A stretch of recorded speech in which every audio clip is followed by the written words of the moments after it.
Welcome to my channel आसी education में आपका स्वागत है। मैं हूं शैलेंद्र और आज आपके लिए लाया हूं भारतीय भूगोल की जो पर्वत हम पढ़ रहे थे। हिमालय के अतिरिक्त और भी पर्वत हैं हमारे देश में, उनके बारे में आज हम पढ़ेंगे। चलिए, इससे पहले यदि आपने हमारा चैनल सब्सक्राइब नहीं किया है तो चैनल को सब्सक्राइब करिए और बेल आइकन की घंटे को जरूर दबाइएगा। अपने दोस्तों में शेयर करिए और लाइक करिए। चलिए, तो आज हम पढ़ रहे हैं पहाड़ यानी कि पर्वत। उत्तर पूर्वी क्षेत्र में फैली हिमालय श्रेणी को अलग अलग राज्यों में अलग अलग नाम से जानते हैं। देखिए, जो उत्तर हमारे, ये तो हम जानते हैं कि हमारे देश की यानी कि इंडिया के उत्तर में हिमालय पर्वत फैला हुआ है, पर इसमें एक चीज और देखते हैं कि ये जो हिमालय वाला भाग है, पूर्वी भाग है, ये अरुणाचल में फैला है। ये हम पहले ही आपको बता चुके हैं बहुत अच्छी तरह से। यदि आपने हमारा ये वीडियो नहीं देखा है हिमालय वाला तो आप उसमें देख सकते हैं। चलिए, ये तो आप देख लीजिएगा कि हिमालय होता क्या है, कैसे निर्माण हुआ है इसका, ये हम सारे टॉपिक उसमें क्लियर करा चुके हैं। चलिए, इसमें आप देखते हैं ये कौन कौन सी पहाड़ियां बन रही हैं। इनमें जो बनती है, एक तो पहाड़ी इधर डाफलाई पहाड़ी, ये एचटीसी पूछ ले जाते हैं कि ये अरुणाचल प्रदेश में पूछ ले जाते हैं कि ये किस राज्य में है, किस प्रदेश में है ये डाफलाई पहाड़ी। तो यहाँ पर थोड़ा याद रखिएगा, ये कहाँ है, अरुणाचल प्रदेश में। एक अबोर की पहाड़ी है भी, और मिशमी की पहाड़ी, ये तीनों पहाड़ी हैं, और ये यहाँ पर मिरी की पहाड़ी।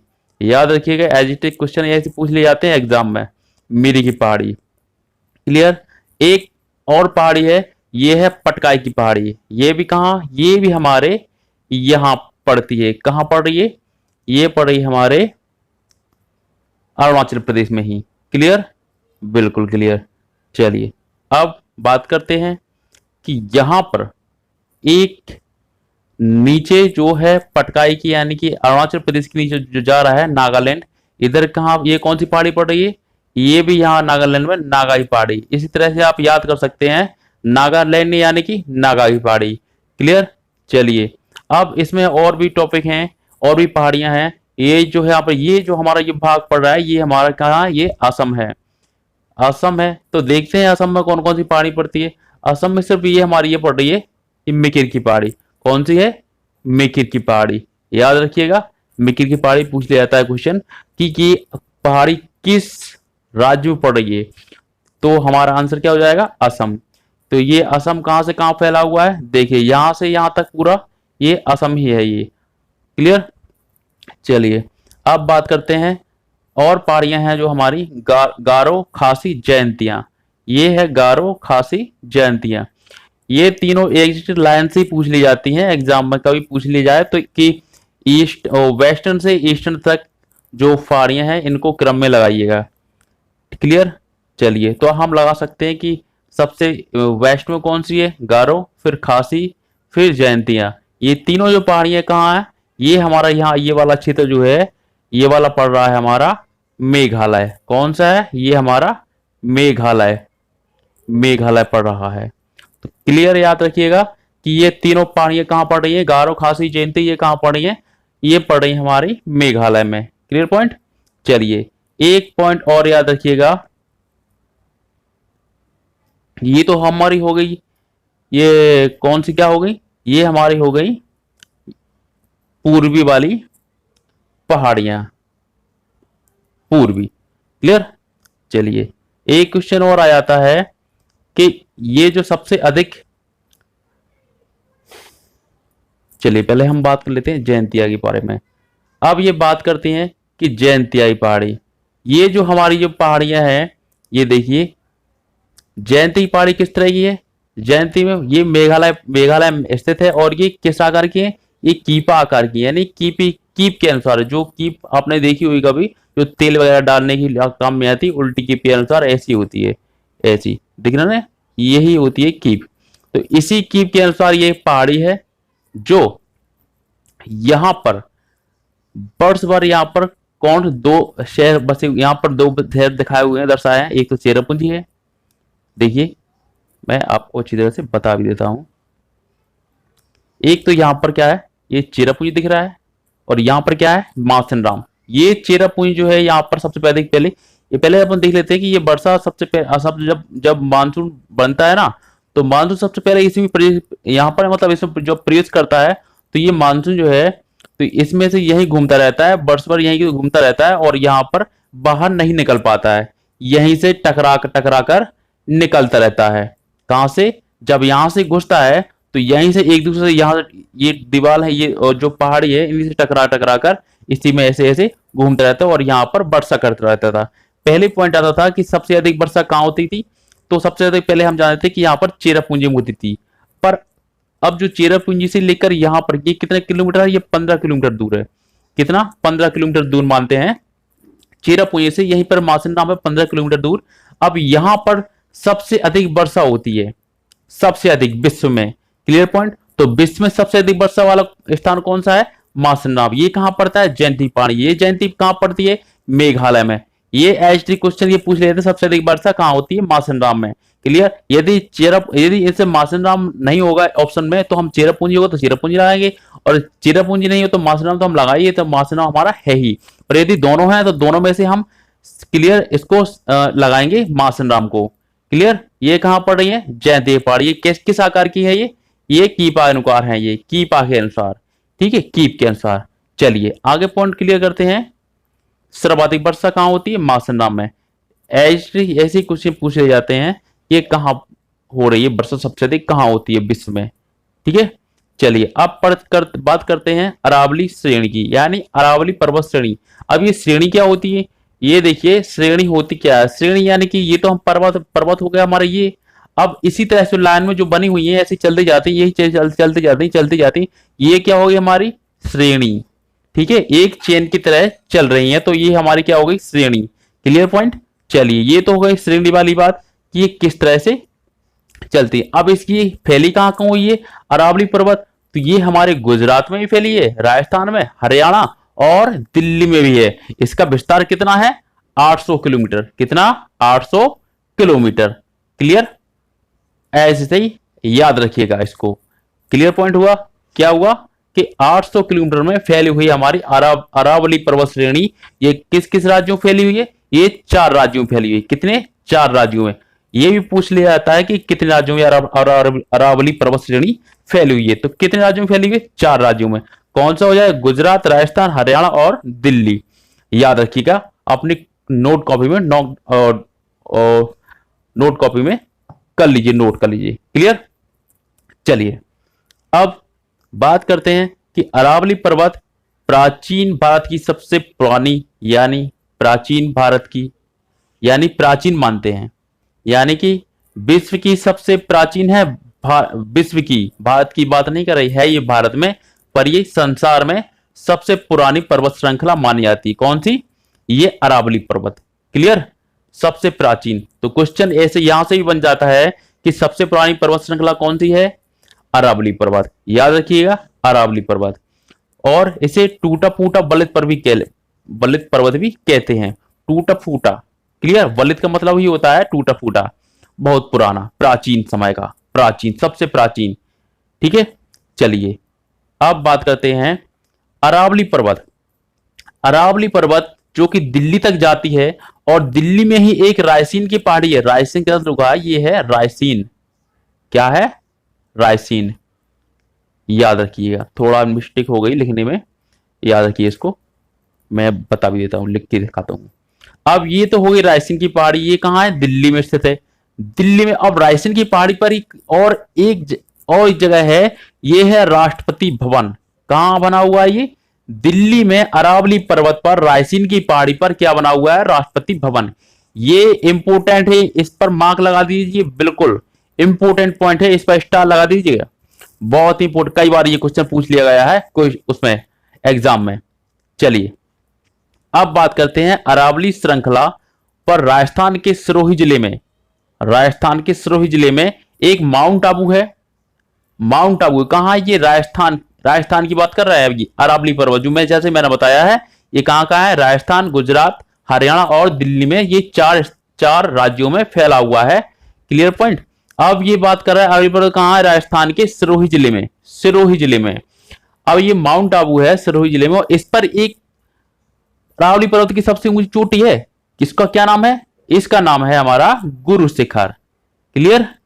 चलिए ये इसको याद रखिए, ये भी हमारा स्टार पॉइंट है, याद लगा, स्टार लगा दिए इसको, इस क्वेश्चन पर, इस पॉइंट पर स्टार लगा सकते हैं। बहुत ही इंपॉर्टेंट क्वेश्चन है ये।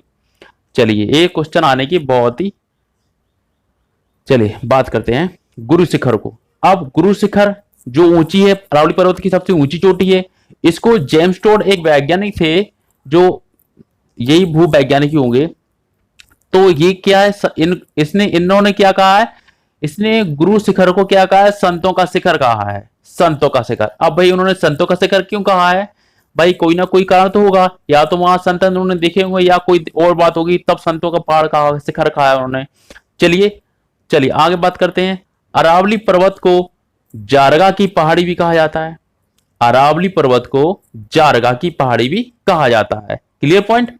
ये भी क्वेश्चन आ जाता है कि जारगा किसको कहते हैं, तो हम को आराम से आंसर लगा सकते हैं, अरावली पर्वत को। Clear point. चलिए अब बात करते हैं, अजमेर में हर्षनाथ कहते हैं इस पहाड़ी को, अजमेर यानी कि राजस्थान की बात कर रहे हैं अभी, अजमेर में क्या हर्षनाथ की पहाड़ी बोलते हैं। हर्षनाथ एक जलवायु विभाजक भी का भी काम करती है। अब ये क्या बात हुई भाई, जलवायु विभाजक का कैसे काम कर सकती है कोई पहाड़ी, तो हो सकता है, चलिए आगे हम देखेंगे कैसे काम करती है। देखिए जलवायु का विभाजक काम करती है, किस किस के मध्य कर रही है, मेवाड़ और मारवाड़ के बीच में। क्लियर। चलिए ये देखिए, अब ये समझते हैं ये मेवाड़ और मारवाड़ के बीच में कैसे जलवायु विभाजन कर रही है। तो ये देखिए, ये हमारी हो गई पहाड़ी, जो ये जा रही है दिल्ली तक जा रही है, आगे और बढ़ती चली जाएगी इस तरह से। ठीक है, ये दिल्ली वाली और आगे दिल्ली तक जाएगी, हरियाणा दिल्ली तक जाएगी। ये तो हमारी हो गई पहाड़ी, कौन सी, अरावली पर्वत हो गया। अब इसके इस साइड में क्या है, मेवाड़, और यहां क्या है, मारवाड़। क्लियर। जब यहां से जब कोई जलवायु मौसम आता है, तो यहां से ये टकराकर ये इधर जाने से रोकती है, तो ये बात होगी ना। क्लियर होगा, ये बात क्लियर हुई। चलिए अब आगे बढ़ते हैं। ये देख लीजिए इसकी स्थिति कहां है, ये देखिए यहां पर ये गुजरात से जा रहा है, राजस्थान से होते हुए हरियाणा में, और ये दिल्ली पहुंच गया। यहीं पर जो है एक रायसीन की पहाड़ी है, कौन सी है, रायसीन की पहाड़ी, जो कि दिल्ली में है। इस पर क्या बना हुआ है, इस पर बना हुआ है हमारा राष्ट्रपति भवन, राष्ट्रपति भवन, भवन। याद रखिएगा, ये क्वेश्चन बहुत ही इंपॉर्टेंट है। चलिए और इंडिया की मैप करें, ये तो इंडिया हम देख लिया ये स्थिति है, और ये देखिए ये किस तरह से बनी हुई है। अरावली पर्वत जो है यहां से गुजरात में इसकी चौड़ाई अधिक है, और ये दिल्ली जाते जाते ये थोड़ी चौड़ाई इसकी कम हो गई। तो देखिए किस तरह से दिख रहा है, आपको दिख भी रहा होगा। ठीक है, क्लियर। ये आप देख सकते हैं इसमें किस तरह से बनी हुई है, ये भी पॉइंट हो चुका है आपका। और ये सबसे पुरानी पर्वत श्रृंखला है, देखिएगा, प्लेटू रेंज इन इंडिया ओल्डेस्ट। ठीक है, क्लियर। आगे चलते हैं। अब बात कर रहे हैं सतपुड़ा पर्वत श्रेणी की। श्रेणी हम समझ चुके हैं, श्रेणी क्या होती है, इस तरह की लाइन बनी होती है पर्वत की श्रेणियों की, तो ये श्रेणी क्रम श्रृंखला में होती है, वही पर्वत श्रृंखला होती है, वही हमारी श्रेणी कहलाती है। ये तो होगी हमारी श्रेणी। आप इसकी है कहां कहां ये पर्वत, सतपुड़ा पर्वत है, ये कहां कहां है, ये राजपीपला, कहां है ये, राजपीपला यानी कि गुजरात में पड़ता है, महादेव यानी कि मध्य प्रदेश में पड़ता है, मैकाल ये मध्य प्रदेश बाद छत्तीसगढ़ में पड़ता है। समझ में आया, क्लियर पॉइंट हुआ। इन तीनों पहाड़ियों से मिलकर के हमारा सतपुड़ा पर्वत का निर्माण हुआ। ये तीनों पहाड़ी जो एक जी है, एक जी हो गई, एक जी वाली हो गई, यानी कि राजपीपला ये हो गई, महादेव ये हो गई, और मैकाल पहाड़ी ये हो गई, ये तीनों मिलकर के एक पहाड़ी बना रही है, उसका नाम है सतपुड़ा पहाड़ी। ठीक है, चलिए ये जो बात करते हैं सतपुड़ा पहाड़ी की, तो सतपुड़ा पर्वत एक क्वेश्चन हो जाता है, सतपुड़ा किन दो नदियों के बीच बहती है, तो एक हमारी हो गई इधर नर्मदा, और ये हो रही हमारी ताप्ती। क्लियर। चलिए ये भी हमारी हो गई पॉइंट। अब बात करते हैं सतपुड़ा की ऊंची चोटी, कौन सी है, धूपगढ़। अब सतपुड़ा की बात कर रहा है ये, सतपुड़ा की, ठीक है सर, ये सतपुड़ा की बात कर रहा है, तो सतपुड़ा की सबसे ऊंची चोटी क्या हो गई, धूपगढ़ हो गई, जिसकी ये कहां स्थित है, ये मध्य प्रदेश में है। ये धूपगढ़ कहां स्थित है, मध्य प्रदेश में। तो इसकी ऊंचाई क्या होगी, इसकी ऊंचाई हो गई 1350 मीटर। क्लियर। चलिए आगे चलते हैं। अब है हमारा क्वेश्चन आगे, पर्वत अजंता का पर्वत। इसमें देखिए, इसमें दो गुफाएं हैं। कौन कौन सी हैं? एक तो इसमें दो गुफाएं हैं, एक तो हमारी अजंता और एक एलोरा। कौन कौन सी हैं? अजंता और एलोरा। ये किसके लिए प्रसिद्ध प्रसिद्ध हैं? ये क्वेश्चन बहुत ही इंपॉर्टेंट है। ये दोनों क्वेश्चन आ जाते हैं कि ये किसके लिए प्रसिद्ध है। ये हमारा बौद्ध व जैन धर्म के लिए प्रसिद्ध हैं। ठीक है ना। चलिए आगे चलते हैं। बाबा बूदन की पहाड़ी। ये बाबा बूदन की पहाड़ी ये कहाँ स्थित है? ये कर्नाटक में है। ये क्वेश्चन ऐसे ही बनता है। बाबा बूदन की पहाड़ी ये कैसे बनता है? ये कहाँ स्थित है? कर्नाटक में है ये। तो इस पहाड़ी में क्या है? देखिए, इस पहाड़ी में लोहे की किस्म पाई जाती है। जो कौन सी किस्म है? ये हेमेटाइट। इसी पहाड़ी से हेमेटाइट का लोहा निकलता है। याद रखिए, ये क्वेश्चन बहुत ही इंपॉर्टेंट है। इसमें यदि जो कुछ भी क्वेश्चन रह गए हैं ना, हम आगे की वीडियो और इंक्लूड कर देंगे ताकि आपका एक भी क्वेश्चन ना छूटे। चलिए आगे क्वेश्चन देखते हैं कि आज का हमारा सवाल क्या है। आज का हमारा सवाल है, भारत की सबसे ऊंची चोटी। भारत की सबसे ऊंची चोटी केटू। केटू की बात कर रहा है, जो किस पर्वत श्रृंखला का भाग है? अरावली, काराकोरम, डाफला या इनमें से कोई नहीं? तो इनमें से कोई नहीं क्या हो सकता है? अरावली हो सकता है, काराकोरम हो सकता है, या फिर डाफला की पहाड़ी हो सकती है। ये तो हम पढ़ चुके हैं। यदि आपने हमारा वीडियो देखा होगा तो आप इस क्वेश्चन का आंसर जरूर बता सकते हैं। अब ये भी बताइएगा कि जो केटू जो है, केटू तो है हमारी ये भारत की सबसे ऊंची चोटी। अब ये किसका भाग हो चुका है ये हमें जरूर बताइएगा। तो यदि हम अब बात करें केटू की, तो ये भाग हो चुका है अब पोक का, यानी कि पाक अधिकृत क्षेत्र हो चुका है। पोक यानी कि ये कहीं ना कहीं अब पाकिस्तान का हिस्सा कहलाने लगा है। इसलिए अब ये भारत की सबसे ऊंची चोटी मानते तो हैं, पर ये अभी उसका हिस्सा नहीं होगा है। ठीक है। तो इसका जो आंसर है आप कमेंट बॉक्स में आप जरूर बताइएगा। आज का वीडियो हमारा यहीं समाप्त होता है। यदि आपको हमारा वीडियो पसंद आया तो आप लाइक सब्सक्राइब जरूर करें और शेयर जरूर करें और बेल आइकन घंटे को जरूर दबाएं। Thanks for watching.